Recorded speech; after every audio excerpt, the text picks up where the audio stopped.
Hello, my rock stars. I miss every single one of you so very much, and I hope that you're finding things to do at home with mom or dad or grandma or grandpa or aunt or uncle, whoever you're at home with right now. I know that it's really tough to be home for so long, and I hope that you're finding some things to do that you enjoy, like playing outside, or you found a book that you might be enjoying, or you found that you really are a great drawer. I know we have so many creative kids in our classroom this year, and I know that you're finding things to do. Cody shared with us his picture of him playing with Kinect. So if anybody wants to share a picture on Dojo or in email of what they're doing, I'd love to see it because I'd love to know what you're doing. I thought it might be fun for us to start another book together. So what I'm going to do is I'm going to post on YouTube a chapter every day of a new book that I'm going to start with you guys to follow along with maybe how you're feeling right now while you're at home with your siblings. It's called Tales of the Fourth Grade Nothing, and it's a really old book that I read when I was a kid too, but I thought that it might be fun because you guys might relate to the fourth grader who's the main character in this book. His name is Peter. So I'll post a chapter a day to the YouTube channel, and anybody who would like to can follow along and listen in, and we can have fun together. So the first chapter is called The Big Winner. And here's a picture. Looks like there's a little party going on. I won dribble at Jimmy Fargo's birthday party. All the other guys got to take home goldfish in little plastic bags. I won him because I guessed there were 348 jelly beans in Mrs. Fargo's jar. Really, there were 423, she told us later. Still, my guess was the closest. Peter Warren Hatcher is the big winner, Miss Fargo announced. At first, I felt bad that I didn't get a goldfish, too. Then Jimmy handed me a glass bowl. Inside, there was some water and 3 rocks. A tiny green turtle was sleeping on the biggest rock. All the other guys looked at their goldfish. I knew what they were thinking. They wished they could have a tiny green turtle, too. I named my turtle Dribble while I was walking home from Jimmy's party. I live at 25 West 68th Street. It's an old apartment building, but it's got one of the best elevators in New York City. There are mirrors all around. You can see yourself from every angle. There's a soft, cushioned bench to sit on if you're too tired to stand. The elevator operator's name is Henry Bevelheimer. He lets us call him Henry because Bevelheimer's very hard to say. Our apartment's on the 12th floor, but I don't have to tell Henry. He already knows. He knows everybody in the building. He's that smart. He even knows I'm 9 and in the 4th grade. I showed him Dribble right away. I won him at a birthday party, I said. Henry smiled. Your mother's going to be surprised. What would your mom think if you took home a turtle from a birthday party?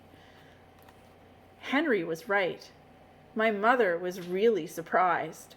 Her mouth opened when I said, "Just look at what I won at Jimmy Fargo's birthday party."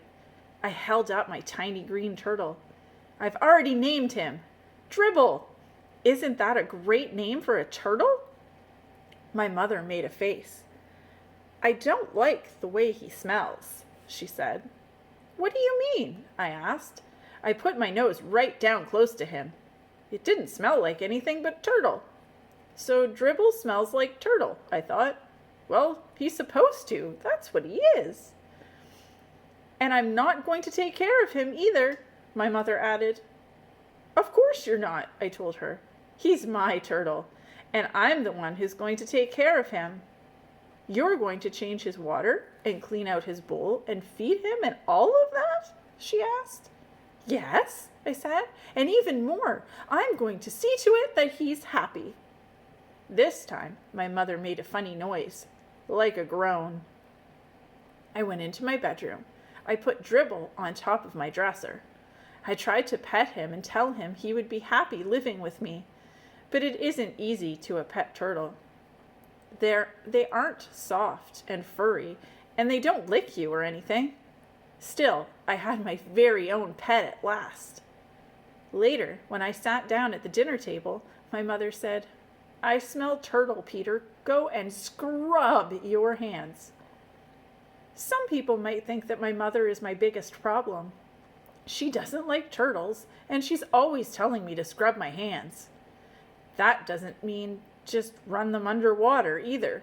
Scrub means I'm supposed to use soap and rub my hands together. Then I've got to rinse and dry them. I ought to know by now. I've heard it enough. But my mother isn't my biggest problem. Neither is my father. He spends a lot of time watching commercials on TV. That's because he's in advertising business. These days, his favorite commercial is the one about Juicy O. He wrote it himself, and the president of the Juicy O company liked it so much, he sent my father a whole crate of Juicy O for our family to drink. It tastes like a combination of oranges, pineapples, grapefruits, pears, and bananas. And if you want to know the truth, I'm getting pretty sick of drinking it. But Juicy O isn't my biggest problem either. My biggest problem is my brother, Farley Drexel Hatcher. He's 2.5 years old. Everybody calls him Fudge. I feel sorry for him if he's going to grow up with a name like Fudge, but I don't say a word. It's none of my business. Fudge is always in my way.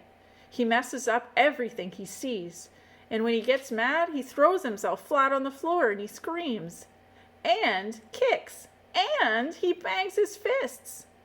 The only time I really like him is when he's sleeping.